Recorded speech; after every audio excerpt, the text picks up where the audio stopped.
시청자 여러분 안녕하십니까? 행복한 미래를 여는 방송 복지TV 뉴스입니다. 매년 3월 26일 4.20 장애인 차별 철폐 공동투쟁단이 장애인을 차별하는 사회 구조를 철폐하기 위해 출범하는데요.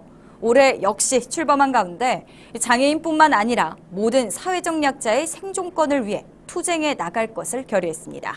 현장에 최지희 기자가 다녀왔습니다. 2015년 4.20 장애인 차별 철폐 공동투쟁단의 깃발이 지난 26일 서울시 종로구 보신각 하늘에 높이 솟았습니다. 4.20 공동투쟁단은 출범식을 갖고 제11회 전국 장애인 대회를 열었습니다. 올해 4.20 공동투쟁단 참여단체는 26일 현재 62개 단체로 장애계뿐만 아니라 사회약자의 권리 보장을 촉구하는 단체들이 모여 결의를 다졌습니다.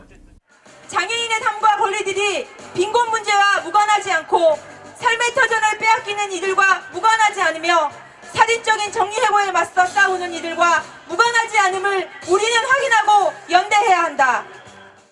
4.20 공동투쟁단은 장애인 권리보장법 제정과 장애등급제 폐지, 부양의무제 폐지 등 13대 정책 요구안을 내걸고 4월 20일까지 사회적 차별에 맞서 투쟁할 것이라고 밝혔습니다. 4.20 공동투쟁단은 출범식과 대회를 마치고 SK 브로드밴드, LG U+ 비정규직 직원들의 고공농성이 진행 중인 명동 중앙우체국까지 행진했습니다. 복지TV 뉴스 최지입니다. 4.20 장애인 차별 철폐 공동투쟁단은 사회적 약자의 권리 보장을 촉구하는 거리 행진에 이어 기억하라 투쟁으로라는 표어 아래 최용란 열사 13주기 및 최정환 열사 20주기, 13회 장애해방 열사 합동 추모제를 가졌습니다. 이날 4.20 공투단은 저녁 7시 서울 보신각에 모여 장애 등급제와 부양 의무제로 인해 목숨을 잃은 이들을 위한 추모제를 열었습니다. 이번 추모제에서는 지금까지 펼쳐지고 있는 광화문 농성의 모습과 영정 사진 속 인물들의 사연이 담긴 영상 상영, 추모극 등이 펼쳐졌습니다.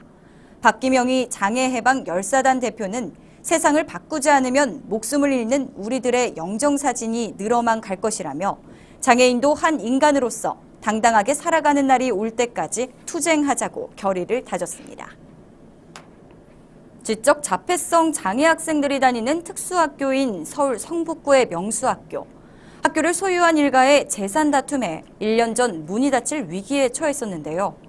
다행히 학교 폐쇄라는 최악의 상황은 피했지만 공립화가 미뤄지면서 학부모들의 불안이 가중되고 있습니다.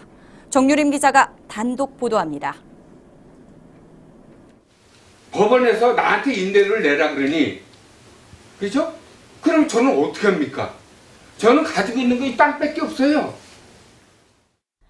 지난해 초 가족 간의 재산 분쟁이 학교 폐쇄 문제로까지 번졌던 서울의 명수학교. 1년여의 시간이 흐른 지금 학교 상황은 어떻게 흘러가고 있을까? 저는 지금 서울 명수학교에 나와 있습니다. 명수학교는 지적 자폐성 장애 학생 96명이 다니는 학교로 전국 162개 중 유일하게 개인이 운영하는 사립학교였는데요. 1년여 전 서울시 교육청은 사태를 해결하기 위해 새학기가 시작되는 3월 공립화를 추진하겠다고 밝혔지만 여전히 이뤄지지 않고 있는 모습입니다. 한편 서울시 교육청은 명수학교를 인수한 후 다원학교로 이름을 바꿔 오는 5월 1일 개교를 추진하고 있는 상황. 교육청은 학교가 폐지된 후 공립학교로 전환하는 데 필요한 예산 114억 원을 지난해 7월 확보했지만 설립 당시보다 학교 부진의 땅값이 상당히 올라 재산 매수에 대한 합의는 지지부진한 상태입니다. 일단은 예정은 5월 1일 정도 예정하고 있고요. 공립하게 되면 여러 가지 절차가 있어요. 재산 매수라든지 땅하고 건물 저희가 매입을 해야 돼요. 네. 그런 절차 지금 협의 중에 있고. 공립화에 발목을 잡는 또 다른 이유는 학교 내 행정직원들의 고용 승계를 위한 법률 조항이 없다는 것. 현재 사립학교가 공립으로 전환 시 교원은 교육공무원법 및 동법 시행령에 따라 특별 채용이 가능한 데 반해 사무직원은 지방공무원으로 특별 채용할 수 있는 법적 근거가 없어 현재 고용된 직원들의 생존권을 위협하고 있습니다.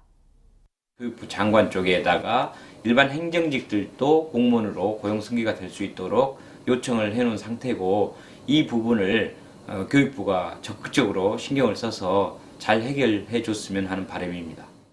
다행히 학교 문을 닫는 최악의 상황은 면했지만 학교 내 어수선한 분위기는 감지됩니다.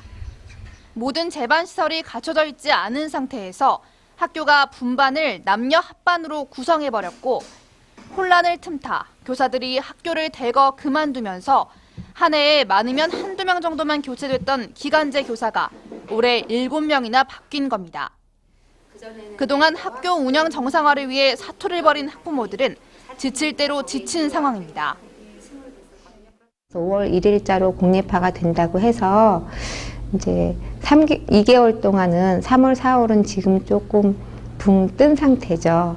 왜냐면은 공립화가 된다고 뭐 해도 확정된 걸로는 뭐 아니라는 식으로 계속 학교에서도 얘기가 나오고 하니까 뭐 될 것이다라는 말로는 좀 불안함이 있죠. 시교육청은 5월엔 반드시 공립화가 될 수 있도록 하겠다고 못을 박았습니다. 이제는 기다릴 일만 남았는데요. 더 이상 장애 학생의 교육권이 침해받지 않도록 명수학교의 공립화가 조속히 이루어져야 할 것입니다. 복지TV 뉴스 정유림입니다. 여러분은 한 달에 저축 얼마나 하십니까? 우리나라에서 저축을 할 수 있는 사람은 그리 많지 않았고 대부분 그럭저럭 생계를 유지하고 있다는 설문조사가 나왔습니다. 남은영 서울대 아시아연구소 선임연구원이 발표한 보고서에 따르면 조사 대상 1000명 중 약 10%만이 저축을 하고 있었고 68%는 저축도 적자도 아닌 생계를 유지했다고 응답했으며 11%는 저축해 놓았던 돈을 사용하고 약 8%는 저축액을 모두 사용 후 대출을 받은 것으로 나타났습니다. 이러한 가계의 어려움은 연령별로는 50대 이상, 소득 수준은 300만 원 이하, 학력별로는 고졸자, 고용 상태별로는 비정규직이 가계 적자를 자주 경험하는 것으로 조사됐습니다.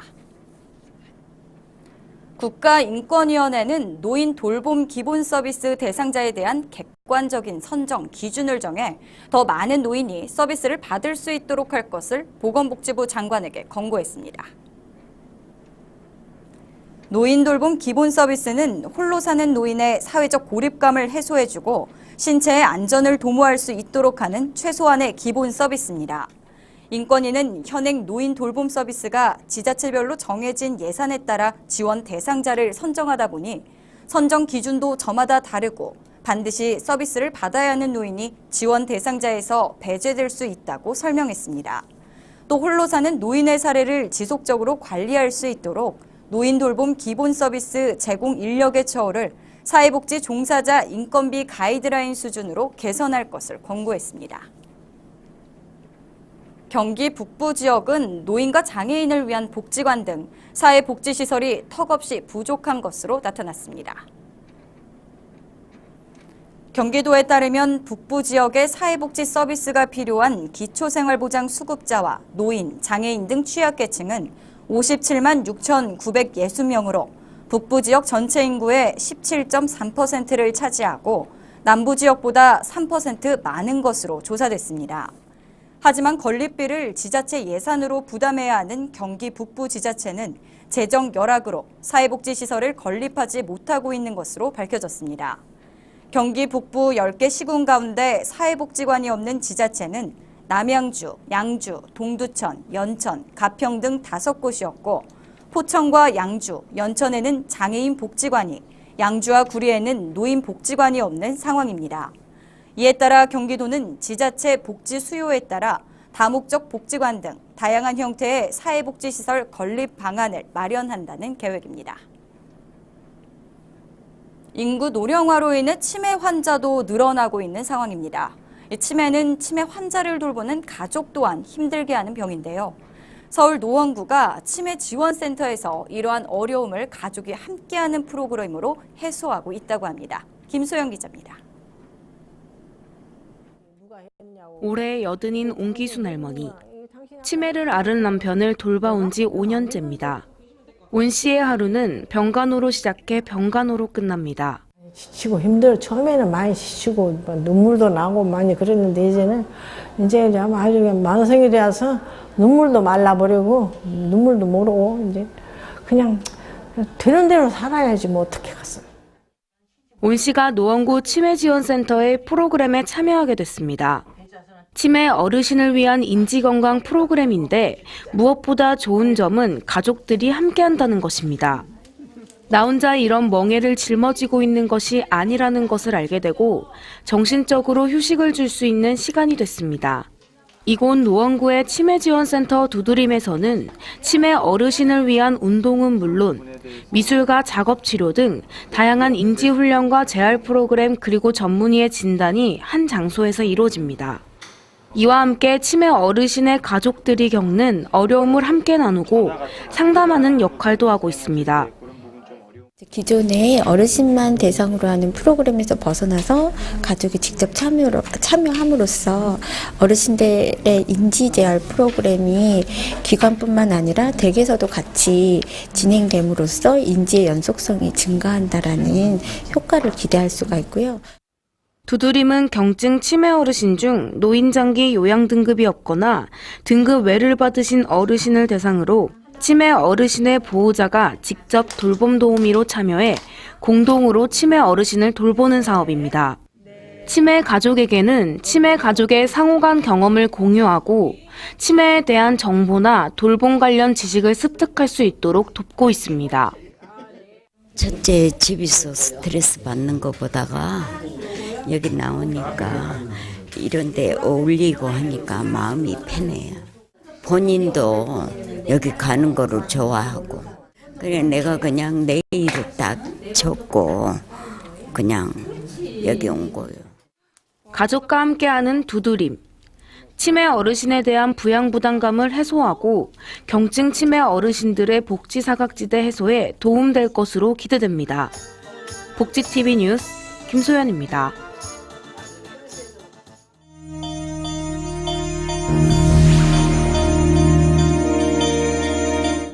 이어서 간추린 뉴스를 전해드립니다. 여성가족부는 다문화와 한부모 가족 등에게 무료 치과 진료를 지원하는 2015년 찾아가는 가족사랑 치과진료소의 운영을 시작했습니다. 치과진료소는 오는 11월까지 강원도 화천을 시작으로 경남 함안, 경기 안양, 전남 곡성, 강원 고성 등에서 운영되며 자세한 일정은 해당 시군구청에 문의하시면 됩니다. 장애인과 비장애인이 함께하는 제4회 속초 오뚜기 마라톤 대회가 다음 달 14일 강원도 속초 영랑호 일대에서 열립니다. 이번 대회는 6km의 동행 마라톤으로 펼쳐지며 축하 공연 등 다양한 부대 행사가 진행됩니다. 대회 참가 문의는 속초 종합사회복지관에 하시면 됩니다. 한국장애인재단과 삼성화재 애니카 손사가 장애인과 장애계 기관, 단체의 차량 정비를 지원하는 2015 드림카 프로젝트 협약을 맺었습니다. 차량 정비는 상반기와 하반기로 지역을 나눠 지원하며 신청은 다음 달 1일부터 한국장애인재단 홈페이지에서 접수할 수 있습니다. 인천시는 학부모와 보육, 보건 전문가 80명으로 구성된 어린이집 안전지킴이 모니터링단이 4월 중순부터 현장 점검에 나선다고 밝혔습니다. 모니터링단은 학부모와 전문가가 2인 1조로 나뉘어 인천 지역 어린이집 2천여 곳을 방문해 건강, 급식, 위생, 안전 등 4개 분야의 관리 규정 준수 여부를 점검할 계획입니다. 서울시는 신학기를 맞아 노원역 등 청소년 밀집 지역 8곳에서 배회하는 청소년 거리 상담을 실시했습니다. 이번 상담에는 청소년 시설 전문 상담사와 변호사, 자원봉사자 등 240여 명이 참여한 가운데 거리 상담은 시내를 배회하는 청소년이 학교 폭력이나 탈선하지 않고 안전하게 귀가하는 데 중점을 뒀다고 밝혔습니다. 원주경찰서와 강원지방경찰청은 지난 25일 강력범죄 예방과 현장 대응력 강화를 위한 항공 FTX 훈련을 실시했습니다. 이번 훈련은 금융기관 강도 사건을 가정해 훈련 메시지 임무를 부여하고 범죄 발생 시부터 상황 접수와 전파, 지역경찰 초동 조치와 항공 헬기 추적 등 단계별 조치 사항을 입체적으로 훈련했습니다.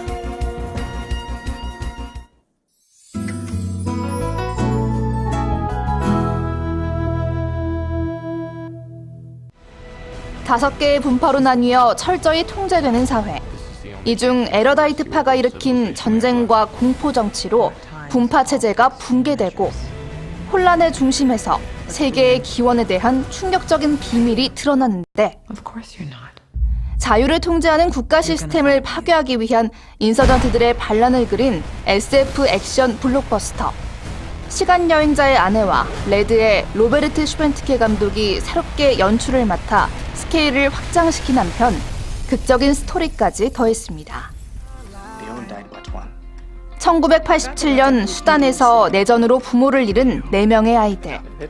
이들은 성인이 된 후 아프리카를 떠나 미국에 정착해 나가던 중 케냐의 난민촌에서 온 한 통의 편지를 받게 되는데 수단 내전으로 탄생한 잃어버린 아이들을 그린 감동 실화. 영화 속에 등장하는 배우들은 실제 수단 난민 출신들로 각자의 역할에 진심이 담긴 연기로 리얼함을 더해 영화의 몰입도를 높일 것으로 기대를 모읍니다. 배우 신구와 손숙지연의 연극 3월의 눈이 4월 3일과 4일 천안예술의 전당에서 공연됩니다. 장애인과 국가유공자는 할인 혜택이 있으며 공연장에는 휠체어 전용석과 장애인 화장실이 있습니다. 지난 26일 동숭아트센터에서 개막한 뮤지컬 마이 버킷리스트가 5월 말까지 공연됩니다. 장애인과 국가유공자는 할인 혜택이 있습니다. 송창식, 최백호, 알리, 함춘호, 개성강한 뮤지션들의 청춘다방 콘서트가 4월 17일과 18일 경북 학생문화회관에서 열립니다. 장애인과 국가유공자는 할인 혜택이 있으며 공연장에는 휠체어 전용석과 장애인 화장실이 있습니다.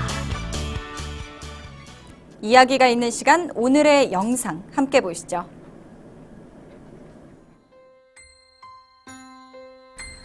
자전거 잘 보관하고 계신가요?